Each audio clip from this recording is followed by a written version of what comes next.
Welcome into the Two for Talking podcast. Gentlemen, it is officially summer programming time. I got Joe Bartnick, comedian extraordinaire here, and Josh Yohe with The Athletic. Guys, I love the Penguin season. I love talking Penguins, current events, but I've been looking forward to this for a while because we're going to talk a little bit about our favorite non-Penguins and then also get into the little Geno top 100 debate. So Josh, Joe, how are you guys doing? Wonderful. Yeah, I'm doing fantastic. I mean, although I just tweeted this out yesterday, it's really sunk in that we are now between hockey and football. It was a Sunday of, do I read a book? I took a hike. I took a nap. It's like, come on, let's get to camp. There's nothing. I actually tried to watch a soccer game last night for a few minutes, and it just didn't do much for me at all, so I just went to bed. These are tough times for sports fans. I'm excited to watch the baseball all-star game tomorrow night for an inning, and I usually never watch it, but I'll watch Paul Skeens for an inning. But there's not much going on in the world of sports at the moment. That is for sure.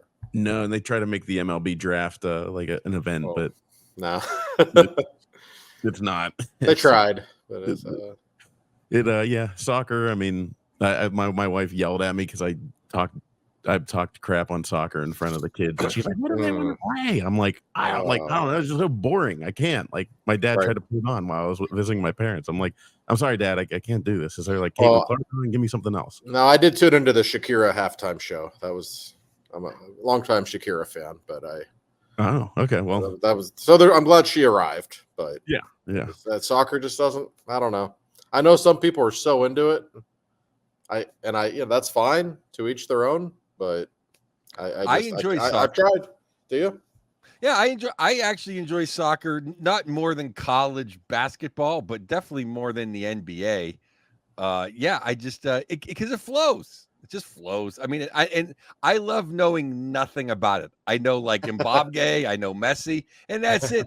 So I don't have to sit there and pretend to know everything. And it just flows back and forth. And you guys have jobs. I sit around all day. So it's on all day, and it's just something to have on in the background that isn't, three people yelling about, who's, Dak Prescott.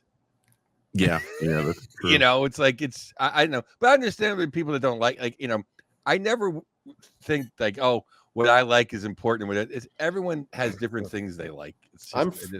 I try to like it, so I get frustrated when I don't, but I just, I don't know. I've been trying for 44 years. It's just not there yet. Yeah, it's the thing is, I think just as Americans, we're never gonna love it. I mean, we're from Pittsburgh. We had Mario and we got the Steelers. Right. Yeah, we're very spoiled people. That's right. You know what I mean? It's never going to be that, but it's, but it's better than, I don't know. I don't like watching tennis or people riding a bike through France, Yeah. I don't. Tour de France might be at the low point. The soccer, to me, the one thing I do like about it, my best friend from college is from Switzerland, so I spent some summertime over in Switzerland and Europe, and I was like, I'll try to get into it, but I do love it's 90 minutes. You can sit there, you're basically in and out within 2 hours. You have a couple beers, you know what I mean? It's kind of like it's casual. If you don't have to pay attention the whole time, it makes me sound like, a woman, like a chick at a Super Bowl party or something but it's a good party. It's, if you like partying, it's fun to go to the actual game. But anyway, I didn't know you like to hang out in Switzerland. I didn't know you were such of an aristocrat. I'm very impressed. Yeah. He likes watches, cheese, and chocolates. Right. Oh, I like their beer too. They actually they're unknown for their beer, but the best part about Switzerland, if you ever go there, you're basically a state's drive away from Italy, Germany, France. You could just be anywhere in a 4-hour drive. So good. It's a good little spot. I love it there. David Abershire actually I shot some pucks against him there many moons ago. He's a native. Let's get into our top 10 favorite players that are not Penguins, and for Joe, not Kings as well, because that would be unfair because you would just probably list the entire 2012 and 2014. Well, I definitely give Dusty Brown the captain and Andrzej Kopitar. I Drew Doughty probably wouldn't make the list, but he was an amazing. He still is amazing. Kopitar, if he played in Boston, they'd already have the statue built. To me, he's everything they think Bergeron is. If we ever do an overrated segment, to me, it's Patrice Bergeron. I mean, Saint Patrice, Jesus Christ. And I just love Dusty Brown. He's everything. If Sid wasn't our captain, he's everything you want from a captain. Yep. And super nice guy. I met him a couple of times. The Kings, yeah, they're my mistress team. I saw them, because I've been lucky enough to be in the building when the Penguins held the cup. I saw them hold up the cup for the first time, and they're my mistress. So yeah, you gotta take care of the mistress there, team. But I have to specify team. But we'll go around the horn. Just like pick them off one in a row, and I'll start with mine. Chris Pronger. I know he became a Flyer, and that definitely yeah. But I loved him. With the Oilers in 05, 06, on that run. And then with the Ducks the next year, I don't know. I mean, you guys might hate him for different reasons. Arizona Coyote, great. Chris Pronger. I just loved his style, and he was so dominant for those couple years right out of the lockout.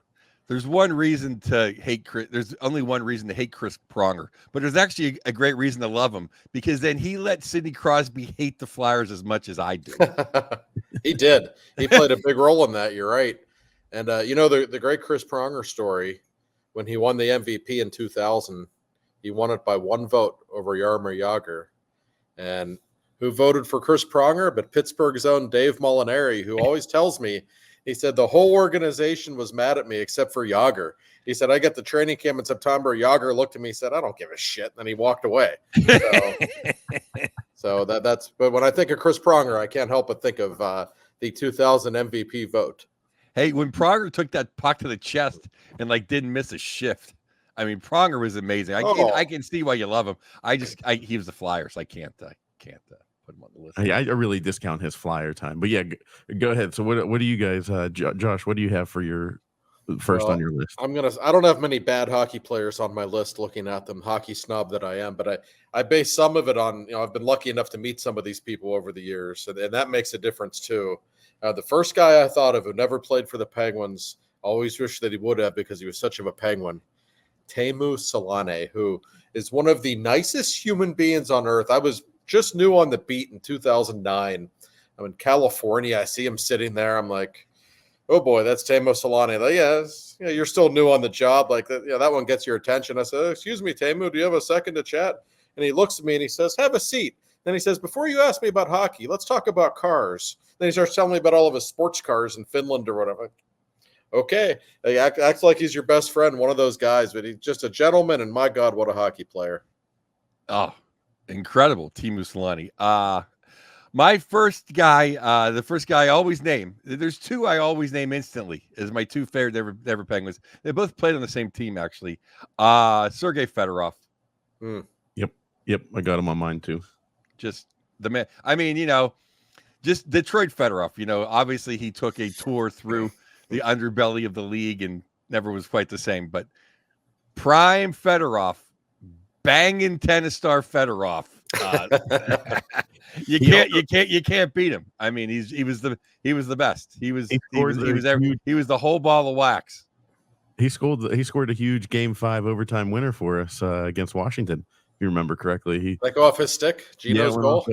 Geno's pass went off of Fedorov's stick, so he even did us a little favor there. You can't hate him for that.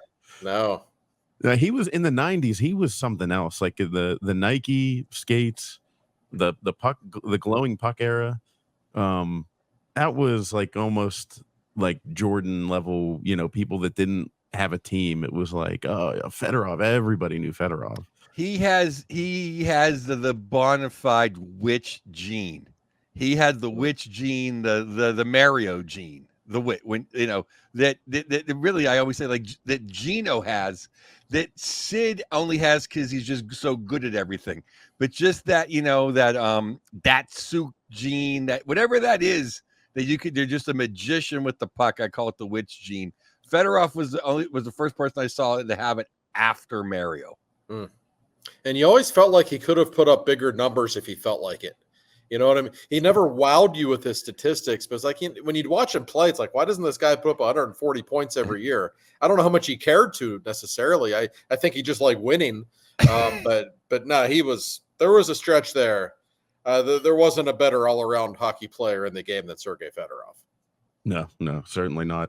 So yeah, that's my second guy is Fedorov. So Josh, who do you got up next? I had to put one non-NHL hockey player on this list, and I'm sure you'll understand. I never saw him play, but I appreciate what he did. Mike Eruzione makes my list. Oh, 1,000%. I'm ashamed to not put him. Oh, I know. It's summer programming is always the best because you're always like, oh, I should have had that guy.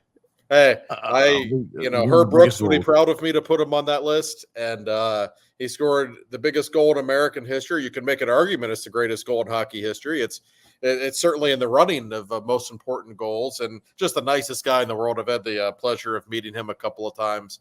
Great guy, great ambassador for hockey, and I'm a USA Hockey fan, so I have to mention him. His book is incredible too, an incredible book, and. Yeah. I remember I was lucky enough to perform at the Mary Lemieux benefit a couple years, like maybe the third year. But the first year I saw the lineup and he was on the lineup. I'm like, oh my God, I need to rob a bank to be able to go to skate with Lemieux and Eruzione. I mean, it doesn't get better than what a great selection. My second pick, former Red Wing teammate. And just to me, Brendan Shanahan, Shanny. I just loved it. 600 goals, fought Brashear as an old man. I love Shanahan. And I remember, you guys might remember this, the night that Yager scored 50, Lemieux scored 50, Shanny had a hat trick. That's right. Because I took my mom and my dad took me and my mom to the game. I was back in Hartford. See with Hartford then? Yeah. And my mom goes, "Who's good on the other team?" And I go, "That guy right there." I mean, Shanny I just love. I'm a big. You'll see this list is scattered. It's almost all power forwards, and that's just my go-to. And, I'm not surprised by that at all. Shanny's the king of them all. I love Shanny. I mean, not a great, GM or president of hockey ops or a disciplinarian for the NHL, but and I swear we were. He's a friend of a really good friend of a friend, and he kept threatening. I mean, he's coming on your show, and I think us just crapping on Detroit for Toronto for the last 10 years. I think he's never coming on Puck Off, but. I wasn't a fan of his player safety. As I said, his player safety record is a bit shy. Although he's Pete Rozelle compared to George Peros. Yes, as far as leadership, no question. I hate to keep going.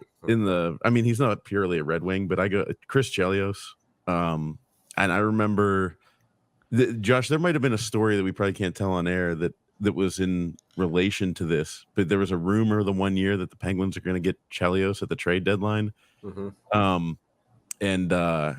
And I remember vividly sitting at home listening to my radio in my bedroom as a kid, just listening to like KDK or whatever, like I didn't know what sports radio was. So it was just like somebody with news is going to tell me that the Penguins got Chris Chelios. It might have been like the 94-95 season, something like that. And he ultimately ended up going to Detroit. And but I always loved Chelios, especially back. I mean, that first introduction to him was 92. So I respect him as a player, but I have always actually hated Chris Chelios because of what he did to Larry Murphy in Game 4 of the Stanley Cup Final in 1992. I don't know if you remember that, Joe. He just attacked poor Murph for no reason. It was one of the most bizarre things I've asked Borky and Bob Airy about it. To this day, they're like, I don't know what the hell they were doing. Like, Murph was the nicest guy in the world, and Chelios just snapped. But I respect the career that he had. And he played until he was almost 50. Wasn't he like 47? I think. Yeah, no, Yeah. he is a blip on that radar. I have Chelly on my list Do you? for med. Yeah, even though I didn't like what he did to Murphy. It's funny. Then he became teammates with in Detroit. So I know. it's all's well that ends well. But yeah, the other thing is usually my list is either hard hitting defenseman or power forwards. I just love Chelly. He played the Western Conference Finals when Chicago was nothing. You know, they somehow were in the Western Conference Finals on 2 torn ACLs. I mean, and as a I love his party. I mean, no one partied harder than Chelios. So you got to give it. And incredible. I mean, he was a kid in Montreal. He won. I just love. Oh, I love Chelios, and he should be on ESPN and not the corpse of Messier. But that's a whole nother topic. Chelly just rules. Chelios rules. I mean, I love everyone on my list. So. Well, you're gonna break the Red Wings streak here? I am, and it's somebody that the Red Wings absolutely hated, in fact, so that's perfect. I appreciate any legendary goaltender, but I really love the fact that Patrick Waugh was a little crazy. And I don't find goaltenders necessarily worth the price of admission. Patrick Waugh, with all due respect to Hasek and Brodeur and all the other great goalies we've seen from that era and over the years, I would take him in one game to win a game if I needed a goalie. And then you throw in the fact that he was always like winking at people when he would stop them. Then he had the great quote about I have the Stanley Cup rings in my ears. I didn't hear what you said. And one of my favorite hockey moments from the 90s was the very last game he ever played in Montreal when the Red Wings lit him up for like 9 goals and they wouldn't take him out of the game. The coach hated him. And when he finally got yanked, he literally walked over to the Canadiens owners and said, "I'm never playing for you again." And he walked off the ice. Like, he just had a sense of theater that not many athletes do. So I always enjoyed watching games when Patrick Waugh was involved. Patrick Waugh is the greatest goaltender I ever saw. Marty Brodeur is great. Hasek to me didn't play enough. To me, Patrick Waugh is like Spider-Man. He was like Jimi Hendrix. Like, he changed everything. Yep. Waugh like stopped 70 goals in an overtime game in Montreal, like as a rookie in 86. Yeah. I mean, Patrick Waugh was incredible. And I don't know what the numbers are, Joe, but Patrick Waugh gave the 90s Penguins as many fits as any goaltender. Yep. They didn't really light him up much. They lit up Brodeur some. They lit up Hasek all the time. That always got my attention. Like, wow, big guy only has 2 points tonight. Like, that tells you how great Patrick Waugh was. Just unbelievable. Yeah, I didn't pick any goaltenders, but he's always on my. To me, he's the best goaltender I ever saw. Period. It's not even close. And he came out of nowhere, but he was like the 51st overall pick. And I was just reading something recently about how he kind of struggled his last year in juniors. Wasn't really as like he just wasn't a highly touted prospect. And then all of a sudden, boom, as a rookie, wins the Stanley Cup, and just the rest is history. So. I got the funniest Patrick Waugh story too. My buddy Mike Viscuso. He won't. If he's listening, that's hilarious. He went and saw the Avalanche play the San Jose Sharks. And I go, "Oh, how?" I go, "You got to saw Pat. You got to see Waugh." And he goes, "Nah, some guy named Roy played." I swear on my grandmother. That's funny. Well, I have a good Patrick Waugh story. It's actually from our friend Mark Madden. He won't mind me telling it. In the 80s, Madden actually coached some deck hockey league in the summer, and they actually had former NHL players that would play in this league. And Patrick Waugh was a defenseman on Madden's team. And I think they had lost a couple of games or something, and Madden said, "Hey, you don't mind me asking, Patty, maybe you could play goal for me next game. Would you mind?" And Waugh said, "Absolutely not. I will not play goal." And Madden said, "Why?" And he says, "Because someday I'm going to be walking to the convenience store in Montreal to buy a pack of cigarettes, and some asshole that got lucky and scored a goal on me is going to be selling me the cigarettes, and I don't need to hear about it." So that was it. Wouldn't play goal. That's a good point. I can't wait. I can't wait till we have Borky on, because he did an alumni game with my old high school teammates, and he had a similar situation where he had to come over and tell my former teammate to settle down, or he was going down. Speaking of, he didn't make my top 10, but it's summer programming, so I had to include him. Speaking of summer league games, He's one of my all-time favorites. The great, and the only guy on this list that isn't really a great player. The great like Hall of Famer, Al Iafrate. Ooh. I just love Al. Fast cars, fast women, big slapper. And big old mullet. He had the mullet until he lost his hair, as I recall. Yeah, just a badass. Well, I get a couple of years ago, he was in whatever beer league game, and some guy was running around. And Iafrate just absolutely put the guy in the hospital. Sure, he did. Yeah, like no, enough of this. Yeah, so. He's one of those guys could have been a Penguin. He had the Penguin mentality. He would always put up numbers against the Penguins in the 90s. He'd have a goal and 2 assists, but then he wasn't going to stop 66. That's just the way it was. But he was fun to watch. No question. And truly a character. I love Big Al. It's about it's summer program. It's not summer programming unless there's an Al Iafrate sighting. Didn't he was he the one that was like a chain smoker, like smoked like nonstop in between periods? Yeah, absolutely. There have been many of those though. Yeah, that's true. It was probably he was doing it whenever it was starting to become like no longer in vogue to do it. You will recall the classic 4 overtime game that Peter Nedved won. I've asked Eddie Johnston many times about that game. And for those who are watching the game, you'll remember Sergei Zubov played the game of his life that night. Never left the ice, never looked tired. EJ went looking for him, and he couldn't find him. He walks into the shower. He's in there naked, taking a shower with a beer in his left hand and a cigarette in his right hand. little different these days. Yeah. Well, and my next pick is we'll go back to the Red Wings. I think that's it for the Red Wings. But it's because of 08-09. I mean, I watched him other than that. But Nick Lidstrom, give me that guy and the Penguins all day. I mean, he was a marvel to watch.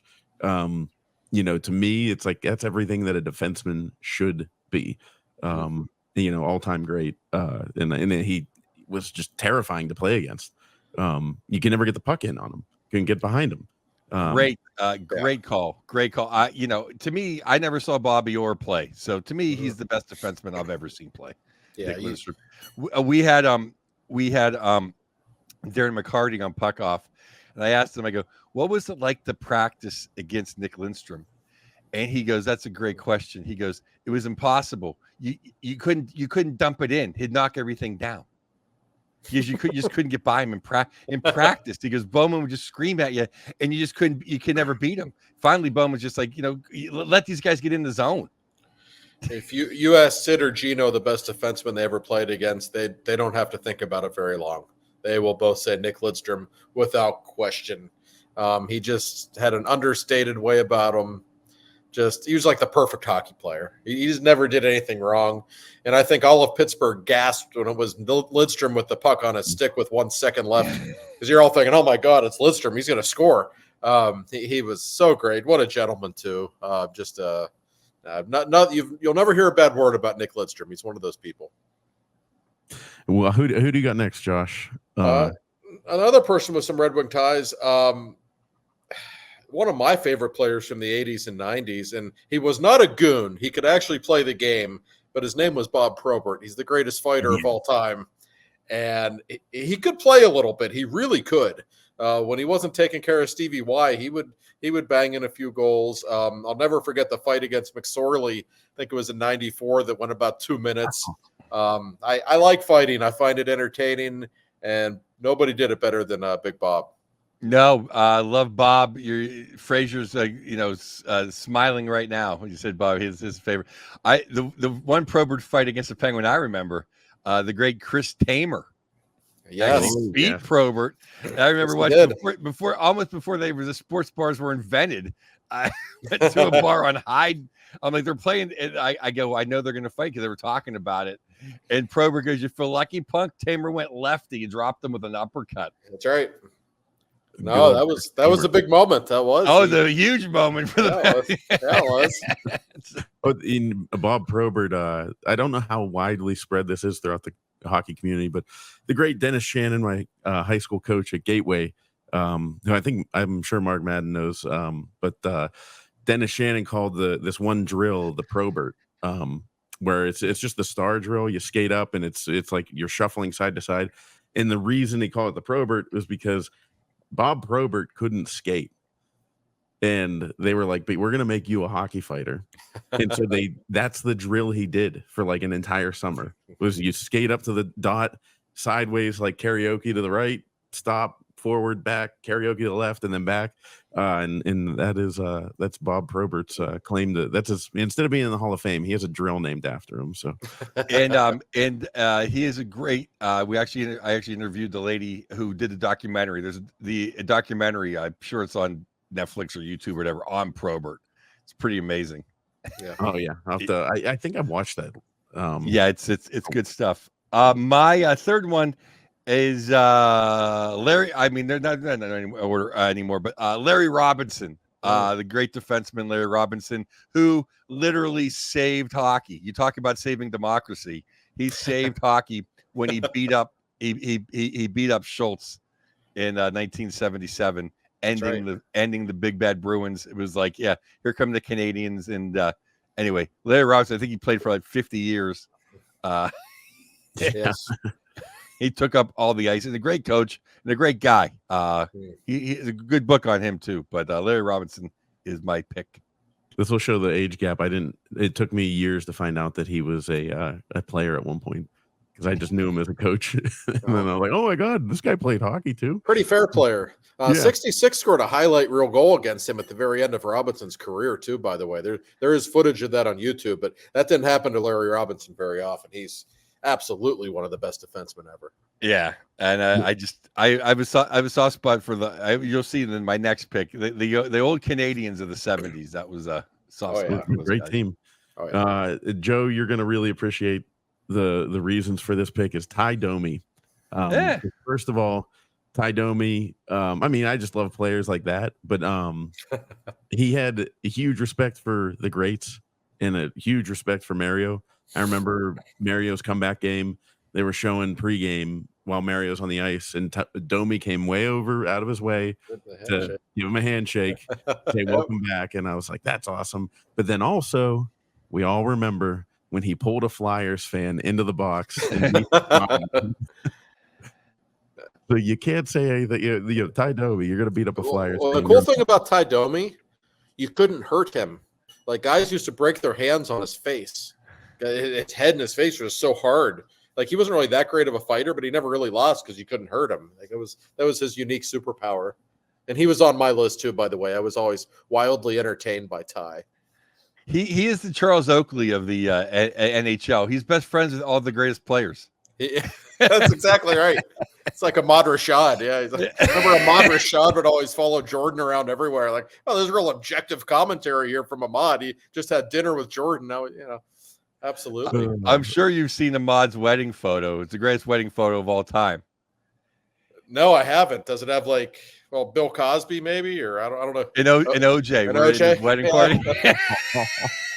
That sounds about right. I will be Googling that later tonight. Yeah, it's always like it's a classic. This be the thumbnail for the episode. Yes, no doubt. Next on my list, somebody I know you both appreciate, and I know Joe really loves. One of the first guys I put on my list, the great Anji Kopitar. Oh, yes. When I cover games, when I'm there in person, there's very few players that I will just isolate on in shifts and watch what they do. He's one of them. He's just a hockey genius. Like, everything he does is beautiful to watch. It's perfect. He's just the perfect 200-foot player. Very underappreciated. I would take him over Bergeron. I would take him over Taves. Give me that guy any day. I could not agree more. I worked for a minute for the NHL Players Association when they were trying to make it more of they were trying to get like more personalities in the game, and it's not just have it always be about Sid and Ovi. So I got to go hang out at the Kings locker room for like a summer, and the first day, the director of PR, or I'm sure you would know what the title was, Josh. They're like, well, who do you want to interview? So I named like 3 or 4 guys, and I put Kopitar in there, never thinking it was like happening. 2 seconds later, the guy goes, "Oh, here's Ajay," and I literally got starstruck. It's my wife's favorite piece of video, and I've met rock stars. I never get starstruck. I get starstruck. I was like, yeah, He's fabulous. I guess I'll go next. Well, another Canadian from the 70s. Before there was Mario, there was the original Flower, Guy Lafleur. I love watching Guy. Yeah. I just love him. He's, I mean, he's an incredible hockey player. I mean, just and you guys know, I'm pretty sure you've been. It's he gets the statue. There's like in Montreal, it's kind of like the Steelers. There's a million Hall of Famers, so you get so many plaques, but only a few guys get the statues. And That's right. Guy has a statue. You talk to people who saw him play in person, and they will tell you there was just something electric about him. He just wasn't like anyone else. He would come down the right wing and fire that slap shot, and he just looked different than everyone else. Just he was just like, there's something really cool about the Canadians, right? And he just epitomized that, I think. And that was Mario's hero growing up. I mean, he, to this day, man, he worships Guy Lafleur. He always will. So I think that's a great pick. You can make an argument the Canadians of the 70s are the greatest team ever assembled, and he was the guy. I mean, you look at the numbers, look at just the flair for the dramatic. He broke Don Cherry's heart a time or two when he was the Bruins head coach. Yeah, I mean that's a great call, Joe. There's a video that was circulating on Twitter of basically, like it was actual, film, like NFL film style NHL video of Lafleur, and just slow motion, shot in like a high frame rate. It's just so graceful. I wish I had it on me. I need to bookmark stuff more. I will go with next movie star, Mighty Ducks, not Mighty Ducks of Anaheim, but Mighty Ducks movie star Luc Robitaille, who had a little cameo in there. And I know we said no Penguins. He was with the Penguins for what, like 30 games? Yeah. We'll let you go on that one. Yeah, that's fine. But I always loved Luc Robitaille, and was a big fan of his before he came to the Penguins. So when I don't know, I was like 9 years old and he comes to the Penguins, I just lost my mind. He's in that Mighty Ducks movies, which are just like the best movies in the world to me at that time. But I always loved watching him play. I mean, a great winger. And I always felt like he could have been a lot more. He could have gone a lot further with his stats. I felt like he would have ended up a lot higher on the list. Well, that's pretty harsh criticism, because he's the number one scoring left winger of all time. Yeah, he was pretty great. I mean, he had no shortage of great centers to play with, but I wouldn't take anything away from him. Like, he was just a pure natural goal scorer. Just his hockey IQ was just off the charts. Didn't he get like a concussion? Have concussion problems towards the end, though? I think he did. I thought he was right. Like, if I remember correctly, in the 90s, it felt like he was really rocketing up the all-time points list, and then they came crashing to a halt. But yeah, I love Luke. Could always watch Luc Robitaille. Ladies love Luke too. I'll tell you that. Oh yeah, absolutely. Next on my list, listen. Much like you guys, I'm from Pittsburgh. I grew up watching Mario and Jágr, so I was obviously very spoiled and very much a hockey snob. There's only been one time I spent money on a ticket to see a player from another team, because it was always just about going to see Mario and Jágr. But I think it was in 2000. I wanted to go see Pavel Bure play hockey in person, because there's just no one else like him. At that time, he was just, McDavid's faster than everyone. Bure at that time was just faster than everyone. And there was just something different about him. And to this day, he's kind of a mysterious guy. I mean, you always hear rumors like, hey, he's in the Russian mob. Like, I don't know about that, but you always hear weird stuff about him. Nobody knows that much about him. But man, when he was on the ice, he was just kind of a singular talent that just didn't look like anyone else. Oh, he was incredible. I mean, just NHL 94. He had like a 99 speed, That's right. Andy Picaro likes that pick. My next pick, the original puck off man crush. I know, Josh, you probably know him personally and have dealt with him. Friends of mine know him personally and have dealt with him. The one guy I really, really wish in this two guys, I don't get to, well, two guys I really wish were Penguins in this era. The great Milan Lucic. He would have solved a lot of problems these last 15 years. I will not disagree with that. No. I mean, he's a man. I love that guy. I love him. And he was a King for a year, a glorious year. So That's right. Yeah, that's right. he was incredible for the Kings. They couldn't afford him. That's how good he was. He led the Kings in scoring that year. It was a down year for the team. What year was that? It was right after the Cup runs. They got him, and they were kind of worn out. They lost some guys to free agency and yada yada yada. But it's so funny because I thought he was washed. I don't know what GHC products, whatever he was doing, but when he was a King, he was so slow. But he was still Luch in front of the net and clearing house. But then the Kings were a big, slow prodding team. He went to the Oilers. He goes to the Oilers. He wasn't even in. They're like, oh, he's there to protect Jesus. He wasn't even in the celebrations. That's how behind the play he was. Like he couldn't even get to congratulate Jesus.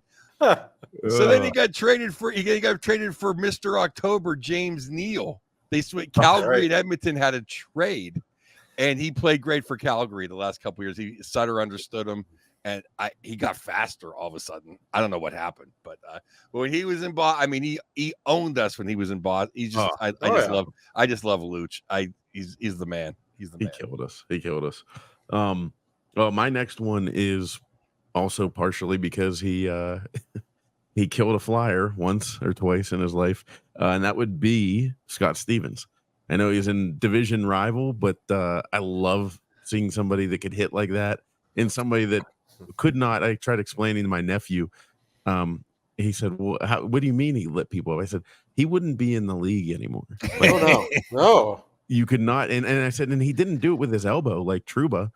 He actually lit you up when you just weren't looking. Like ever come down. So Eric Lindros, I think it was Game 7 Eastern Conference Finals, 99.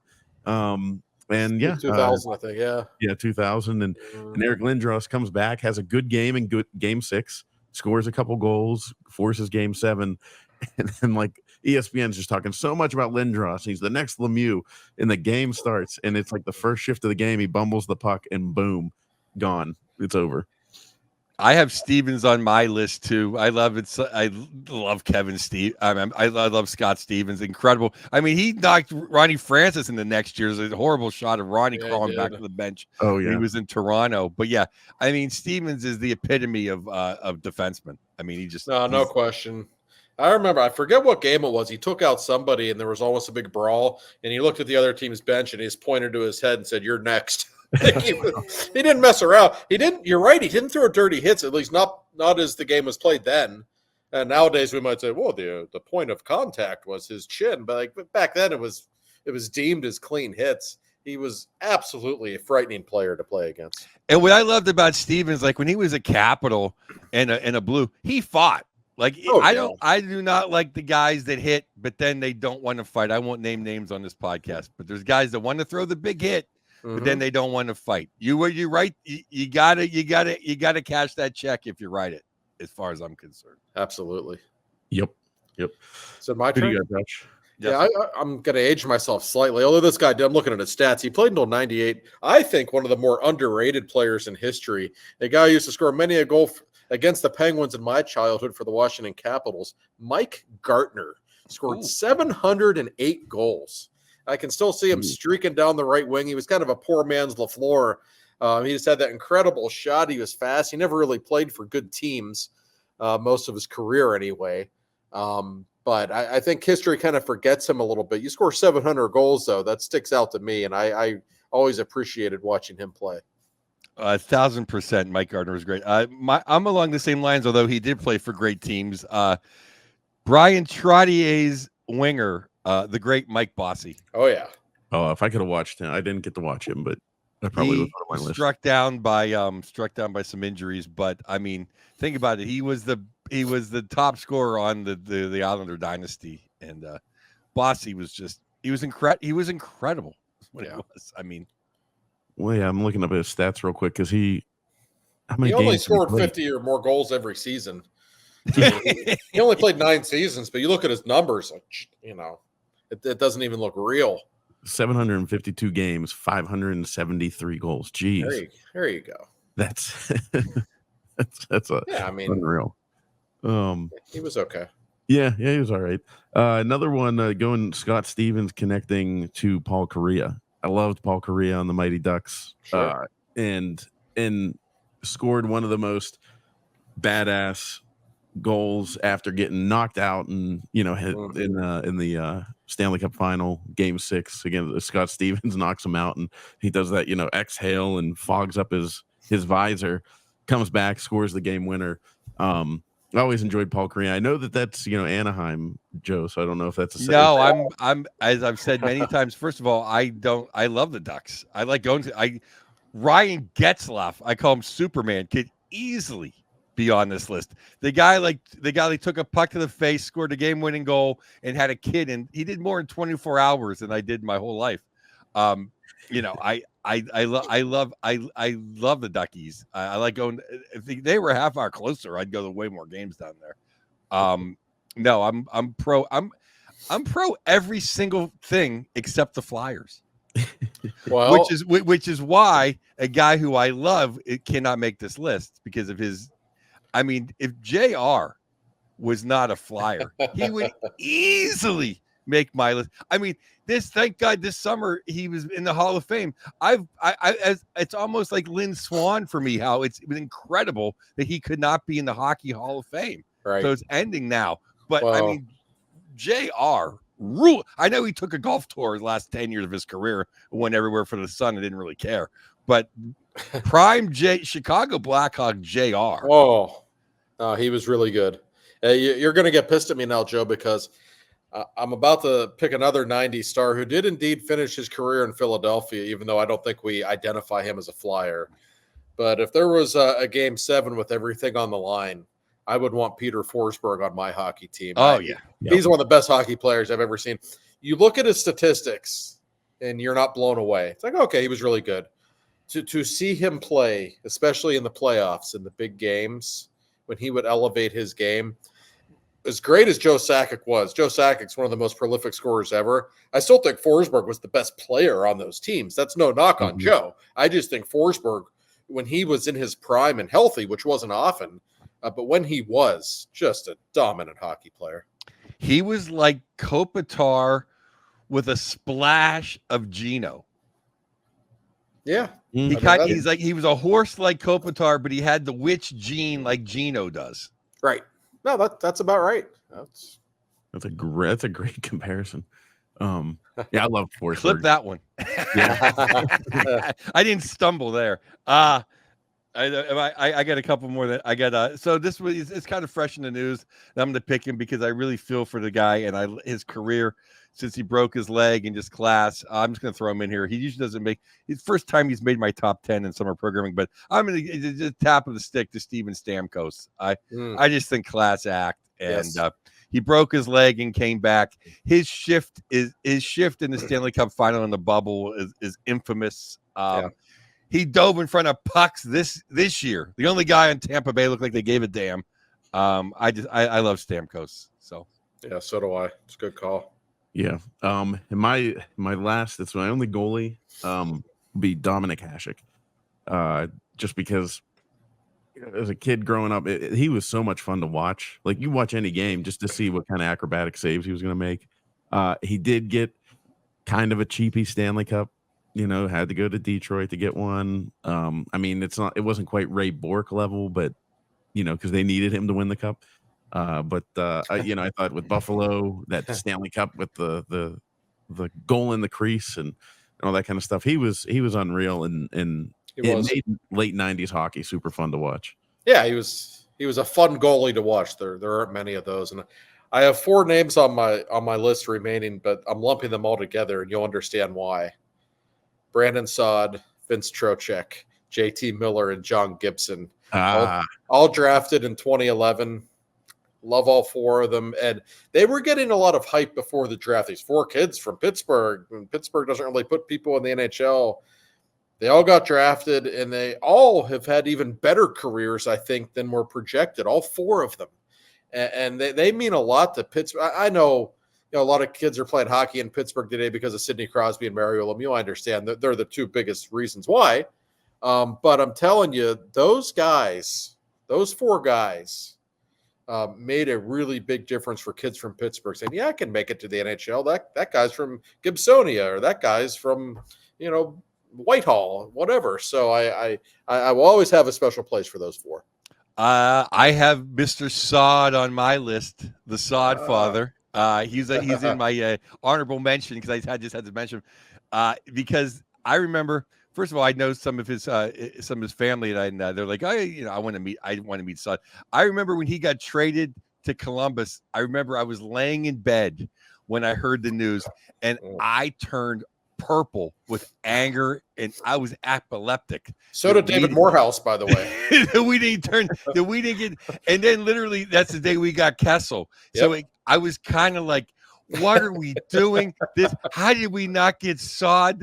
I thought he could turn the fortunes of our team around, but we got Kessel, and obviously that turned around because the other guy, the one guy, even over Lucic, when I had my famous rant when we were in the middle of the Mike Johnson era, the Barzini era, when everything looked horrible, I thought the only guy that could save us was Dustin Byfuglien.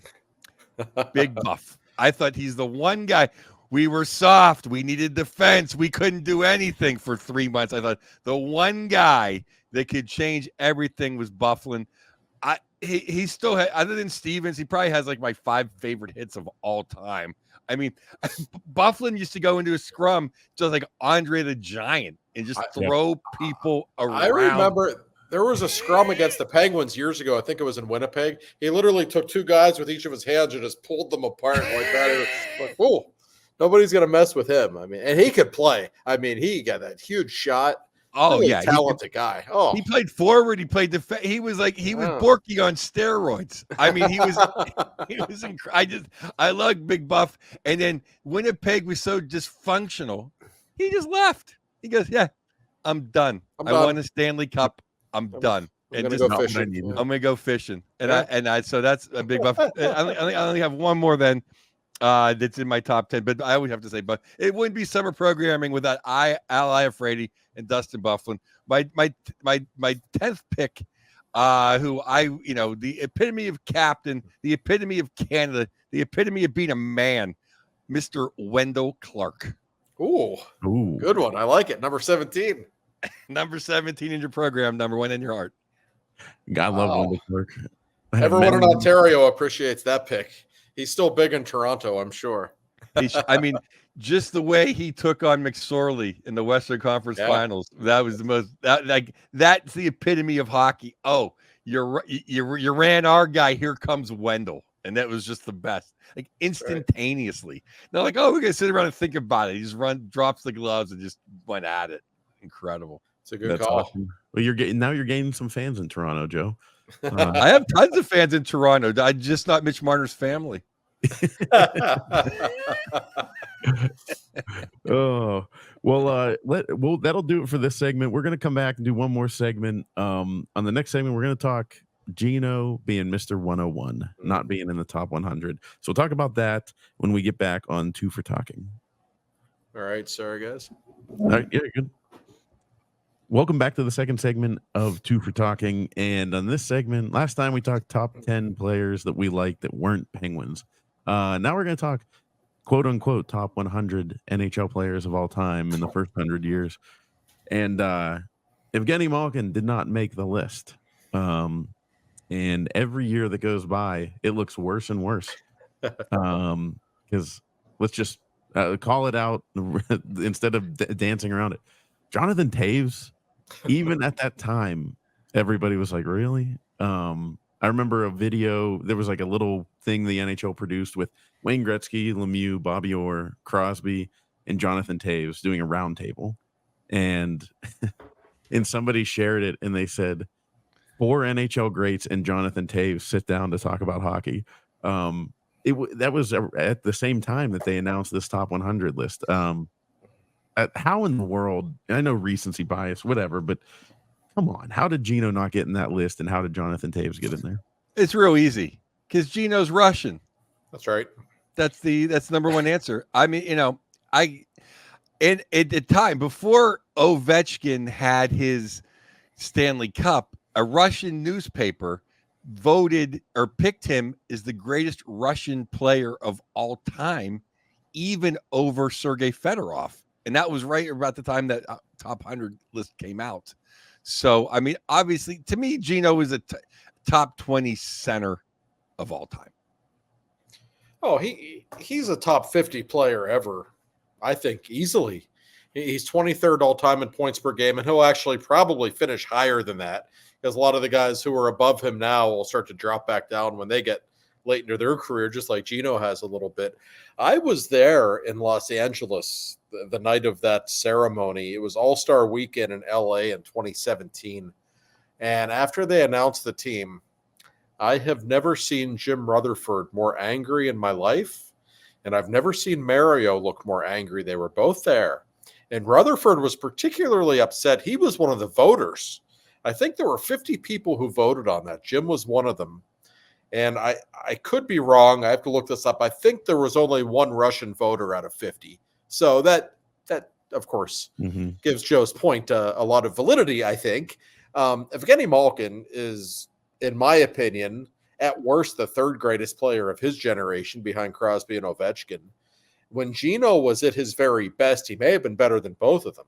Now, he wasn't at his best nearly as often as Sid, but in those moments when Geno everything was clicking, there was nobody better than him. And the final argument I would make on his behalf, other than the numbers and his performance in big games, etc., when Crosby was out of the lineup, Malkin's point per game went higher.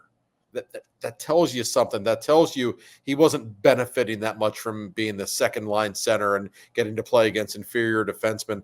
When he played against the best guys, he got even better. What does that tell you just about how great he is and was in his prime, certainly? Oh, I have a few Canadian buddies in media who have said that they think prime Geno is better than prime Sid. I mean, and they could be right. I mean, I think they are right at some point. 2009 is all you need to know, about Geno. I will say this. Everyone knows, I mean, I'm a Geno guy. I'm a Geno guy. I think, though, he's at worst the fourth best player of this generation. Because I can see an argument for Patrick Kane. I can see an argument. 3 cups, incredible winger. Sure. And that's it. I mean, that's literally, at worst, he's the fourth best player of the last 25 years. And we need to consider, too, I guess there's some Mario parallels here, but Malkin has blown his ACL twice. I mean, he has played through, a lot of injuries and after, missed a lot of time. And when you tear your ACL, a lot of people tell you you're not quite the same ever again. Like, you lose some of your athleticism, even though you're still able to play again. But when I think of Malkin, really from 2008 through 2012, that was when he was in his prime. And you're right, he was more physically impressive than Crosby. I don't think he had Sid's hockey mind or necessarily his drive, but in terms of physical tools, he had that. He was certainly a better all-around player than Ovechkin. Not the goal scorer he was, who is, but I think history is going to forget Malkin a lot, which I think is really unfortunate because he was so great and such of a great competitor. And stylistically, he's the closest thing we've ever seen to Mario when he was in his prime.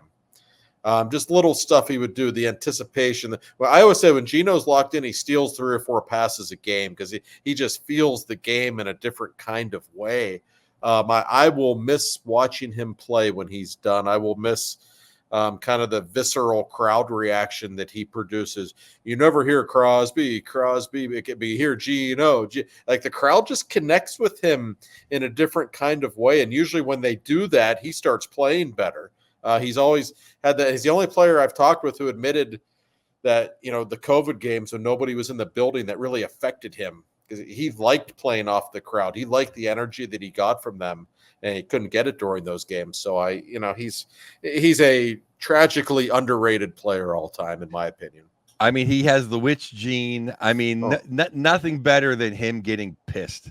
Nothing better. There's nothing better. And just, I mean, and that's the thing is like, you always say, oh, Sid could use a bodyguard. Geno never did anything because people were just afraid he's going to just turn around and stick someone in the head. I mean, you don't mess with Geno. But my bone to pick with a whole 100 list of who made it and who didn't over Geno is this one. Adam Oates. Are you freaking kidding me? And I did this on a podcast. I picked 100 guys I'd rather have than Adam Oates. that weren't on the list. That weren't on the list. That weren't on the list. It's stunning that he made that. Yes, he was. He's a coach killer. Oh, he passed the puck to Brett Hall. I could have done that. He was a good playmaker, but let's put it this way.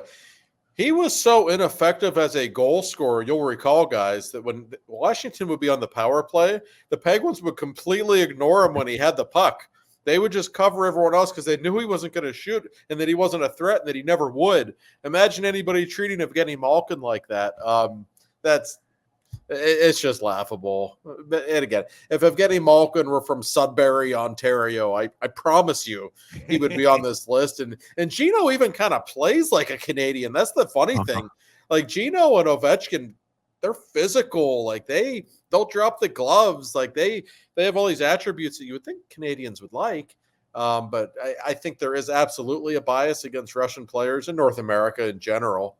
And I'm sure Ovechkin's felt that to some extent, but I feel like Malkin a lot more. And you're right. To this day, I love it when Geno snaps. He still does it a few times a year. There's nothing like it. It's entertainment for everyone. And I always say, Sid and Letang, sometimes when they get angry, it actually affects them negatively in terms of how they play. Geno plays better when he's mad.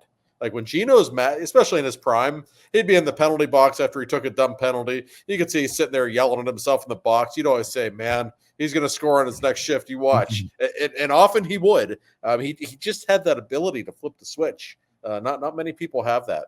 Like that great shorthanded goal he had in the Eastern Conference Final against the Flyers when he got dumped behind the net and was just slap shot. That there was no call. And then just gets up, gets the puck and says, F it, I'm just taking a slap shot from 2 feet away from him. I mean, he absolutely. I was in the building for his first game in 2006. Scored against Marty Brodeur, and and people forget how great he was right away. Oh, he scored. He have like eight games, 8 goals, or 7 in a row. Yeah, I mean, he was just a superstar from the second he showed up. He's just. I think he's 3 goals away from 500. So we'll see that in October. He's going to score number 500, and that'll, especially when you consider all the games he's missed over his career because of the knee injuries and the lockout. He probably should be closer to 600 by now. But that will be a big moment. And man, does Pittsburgh love Geno. I mean, he will go down as one of the most beloved athletes ever in the city. Oh, he is. That's why I was so happy they re-signed him for many, many reasons. One, he's my favorite, but I also he deserved to have his 1,000th game in Pittsburgh. Yeah. There's nothing worse than seeing a guy get traded the year before something. He gets like whatever, the little stick, and it's like it's not the same. It's not the same. Yeah, his 500th goal needs to be in a Penguin uniform. And frankly, in my opinion, he deserves. I know. I mean, we've talked about it recently. Like, oh man, that signing maybe killed us, and if we had Trocheck instead, where would we be? But honestly, would we be a Stanley Cup? Well, that's my whole point when I argue with a famous friend of ours. Hey, what's the difference? I'd rather watch Geno play than the local kid. I'm sorry. Well, I like Vinny. He's a good kid. But 2 more years of Geno, we're not winning the Stanley Cup with Vin Trocheck anyway. So what's the difference? That's right. And you know what? Even though Malkin is clearly on the decline at this point, for $6.1 million a year, that's still not a bad contract for him. Yeah. He's not the reason the Penguins aren't very good right now. I assure you. I mean, yes, he has habits that can drive you crazy, no doubt, but he's still productive. I don't think anybody could deny that. And I mean, the superstars are a part of Penguins history in a way they aren't for other franchises. And it's really important for Pittsburghers to never see those guys in another uniform, as we saw with Yager, how much that bothered people for years and years and years. I hope Crosby and Malkin and Letang never play for another team. I think, especially in this era that's so rare, I think that's something to celebrate. Yeah. It doesn't seem like Geno is. According to some reporting today, I saw it doesn't look like Sid is. So is there new reports about Sid? Unless it's just we're sitting with Josh right now. I don't know. Unless it's just clickbait. It seemed like it was like Crosby near signing. So I don't know if that's new or old. I don't know if he's near signing or not, but I would caution anybody who's concerned about him going anywhere else. I still think there's about a 2% chance that happens. I know there have been some whisperers that he's not real thrilled with the roster right now. That might be true, but I know Sidney Crosby pretty well. He just doesn't want to play anywhere else. Part of that is based on him just being a creature of habit to the extreme. And part of that is just him being loyal to Pittsburgh and to the Penguins. And also, he made it very clear to Ron Hextall in his own understated way that he didn't want Geno or Letang to play anywhere else. So I don't really think he can leave after he makes sure those guys are here for the long term. That wouldn't really make sense. So it might take a little bit of time, but it's going to happen. I feel very confident in saying that. I see Sid as the type of guy that I'm not saying will win a Stanley Cup, but he can single-handedly go into superhuman mode and bring this team to like a 5 or 6 seed. We just need a couple more pieces around him. And I'm not saying let's push for a Stanley Cup, but I would love to Geno, if he wins one more Stanley Cup, I know it's important to him. He mentioned it after they won the third one. He said, one more Stanley Cup, and I have the most Stanley Cups of any Russian-born player. I don't know. I'd love to see it. We'd all love to see it. I think we're so far away from it. But then again, I keep thinking back to 2015 and that summer, and it felt like we were really, really far away from a Stanley Cup. Them winning the Stanley Cup in 2016, in July of 2015, I was like, we were never going to win another one again. In November, that's when Johnson, when I was praying for Big Buff, it looked like it was done. But I don't know. I think the mindset has changed. I think if Rutherford was still the GM, we might have got Zadorov and Dakota Johnson and Stamkos. We wouldn't have a number 1 pick for another decade. One of my favorite interactions with GM JR. Right before Johnston was fired, it was about a week before the Penguins lost a game in Anaheim, 2-1. Just terrible, boring game. They'd lost a bunch in a row. I walk up to Rutherford. I said, "You got a second, Jim?" And for the first time ever, he said, "Nope, not talking tonight." And I'm like, that's kind of weird. So I start to walk away, and then he says, "Josh, come back." And I said, "Okay." And I turn my recorder on. He says, "We might have to make a coaching change. You can print that." I'm like, "Oh, yeah. All right." The decision was clearly made at that time that poor Mike Johnston is a very nice man, by the way. He just was not the man for that job. No. But yeah, getting back to Geno, when I remember I was at that game too, his first game. For a period of time there when I was in college and an usher, I was at every game. So I didn't miss a game then. But I remember the vibe in the arena that I don't remember. Everybody was so excited about Sid, so that was a thing. But Pittsburgh instantly embraced Geno.